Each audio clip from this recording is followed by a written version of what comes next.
शांतिनगर, जिसका नाम तो शांतिनगर था, पर वहां शांति कभी रहती नहीं थी।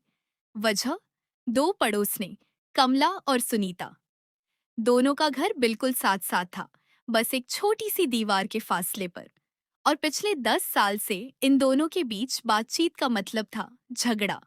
हर सुबह एक जैसी शुरुआत होती थी। सुनो जी, आपके कपड़े फिर से हमारी तार पर सूख रहे हैं। कल भी मैंने कहा था।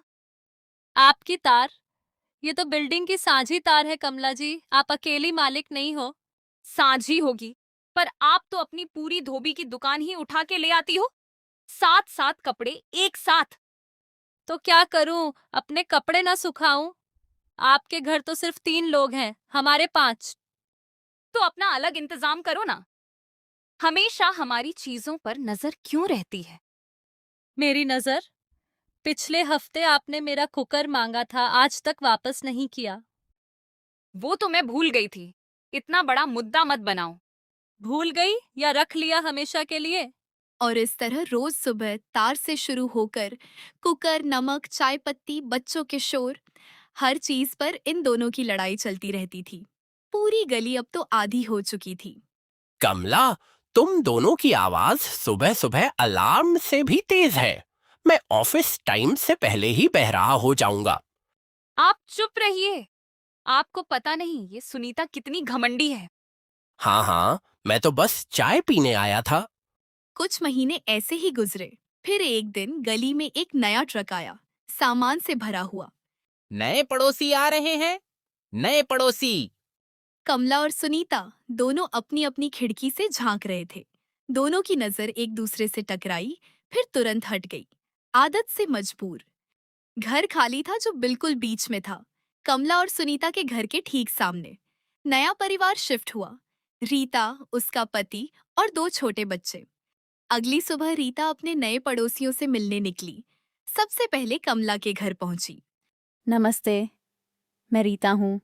सामने वाले घर में शिफ्ट हुई हूँ। आपसे मिलने आई। आइए आइए, बैठिए। चाय पियेंगी? जरूर। वैसे ये गली बहुत प्यारी लगी मुझे। सब लोग कितने प्यार से रहते होंगे यहाँ।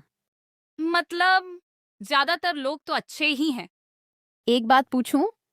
यह सामने वाली आंटी, सुनीता जी, बहुत होशियार लगती हैं।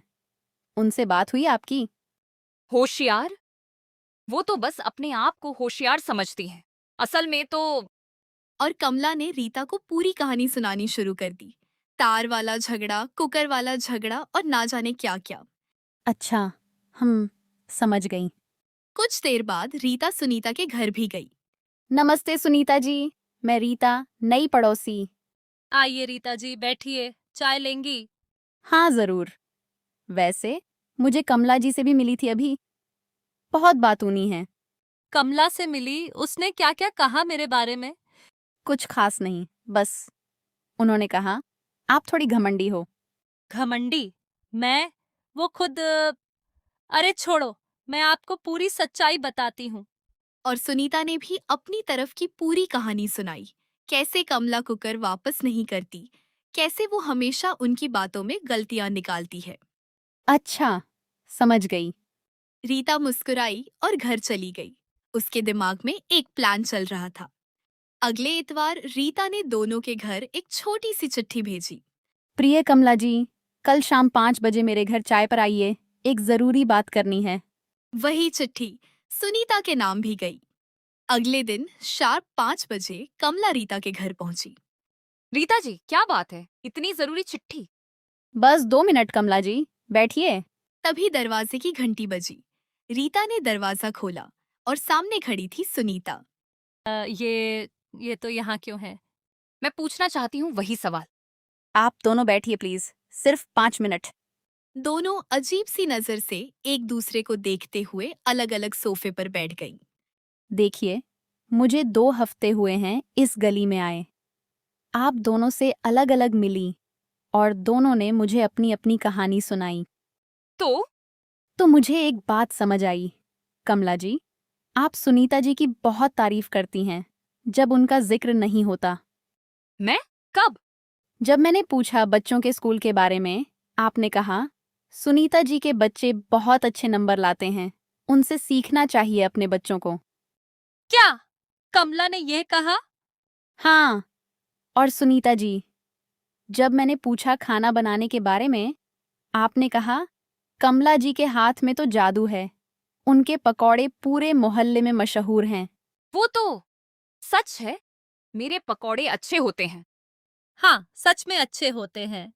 तो फिर सवाल यह है, जब आप दोनों एक दूसरे की इतनी तारीफ कर सकती हैं दूसरों के सामने, तो एक दूसरे के सामने क्यों नहीं? दोनों खामोश हो गई। कमला ने सुनीता की तरफ देखा, सुनीता ने कमला की तरफ। सच कहूं सुनीता जी, वो कुकर वापस ना करना वो गलती थी। बस एक बार झगड़ा शुरू हुआ, फिर माफी मांगना मुश्किल लगने लगा। मुझे भी बुरा लगा था जब मैंने आपको ताने मारे थे, पर फिर घमंड आ गया, कैसे झुकूं? देखा, दोनों एक जैसी सोच रही थीं, बस बोलने का मौका नहीं मिला। रीता जी, आपने ये सब प्लान किया? बिल्कुल किया। नहीं हूं ना, सोचा पहले हफ्ते में ही एक प्रोजेक्ट शुरू कर दूं। प्रोजेक्ट? हम प्रोजेक्ट हो गए?